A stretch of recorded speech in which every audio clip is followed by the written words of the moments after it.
VO, OS, and OC. These are the essential dialogue tags. Most lines won't include them, but when you get savvy with your action, placement, and scenes, they'll start to come in handy. They stand for voiceover, off-screen, and off-camera. Useful for placing exactly where specific lines ought to be spoken from. And, to demonstrate all three, we'll be using one of my favorite movies, 7 Psychopaths. Voiceover needs no introduction. It's narration. If not by a narrator, then an in-world character, always in a space separate to where the visual or important action is taking place.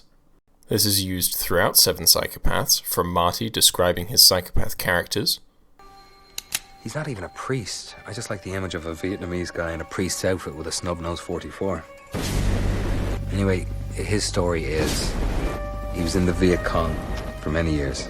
A brilliant warrior, but a sicko. A psycho. To Billy Bickle's diary. Monday the 14th. Sat watching the shadow of the neighbor's flagpole across my lawn again from 7 in the morning to 7 in the evening. That's 11 hours. They've got a right to fly a flag, don't they? Note to self, do not set fire to the neighbor's flag.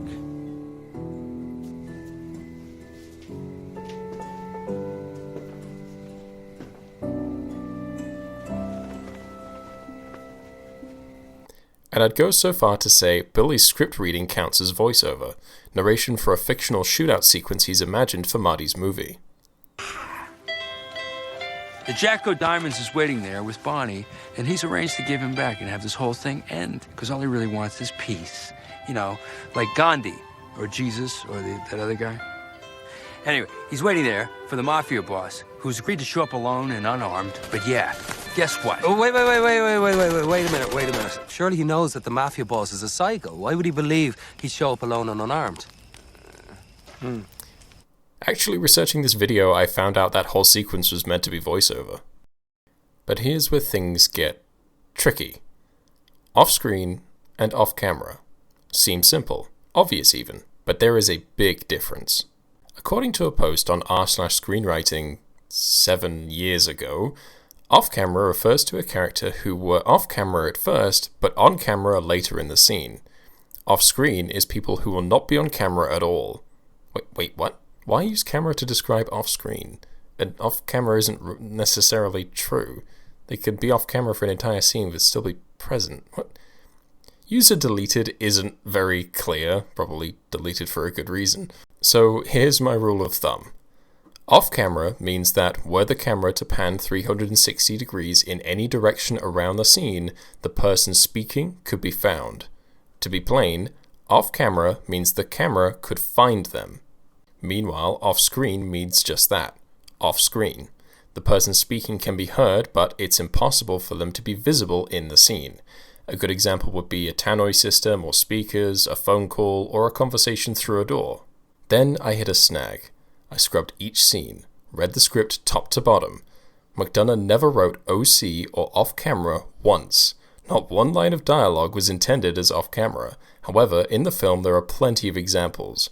Ironically, he wrote off-screen plenty, and it's the rarest kind of dialogue used in the entire film. Even so, here are 2 off-camera examples. The first is Zachariah's story of serial killers while Marty makes coffee. Tea. Huh? Tea. Tea. Why not?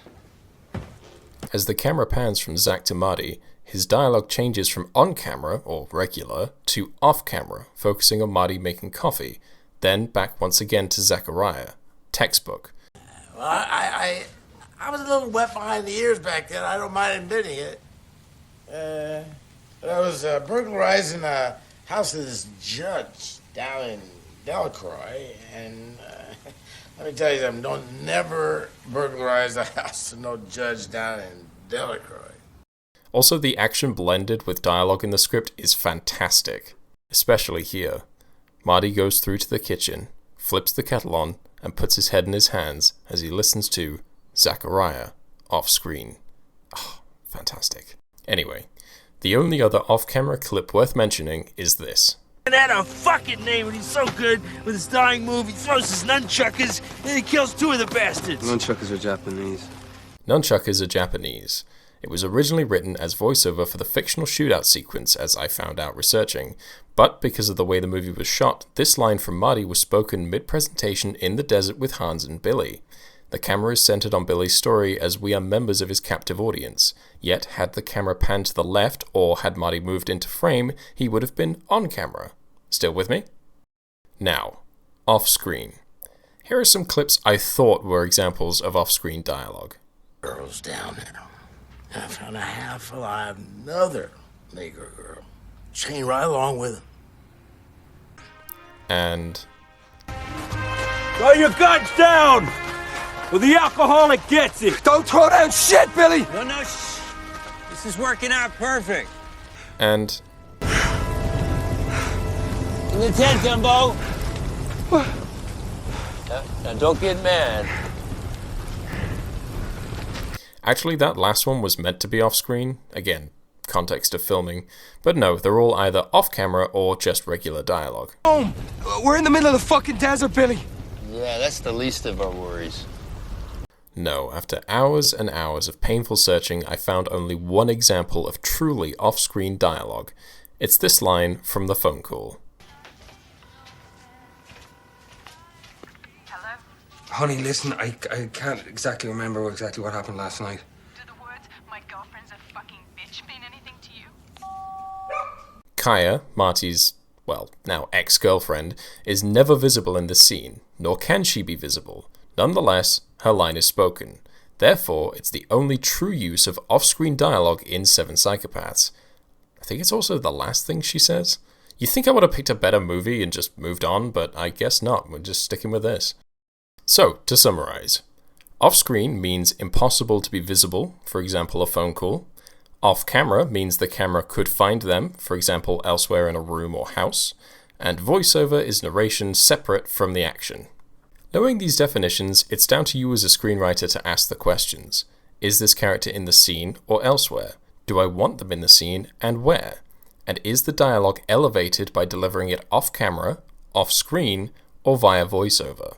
And that comes down to instinct, and more importantly, practice. And as the soul leaves his body to go dance with the angels, we pan up over the blood-strewn cemetery and off into the pretty blue skies of dawn. Skies blue enough to suggest that maybe there can be peace one day in this troubled but beautiful world. Maybe there can be peace because that'd be good! And thank you for watching.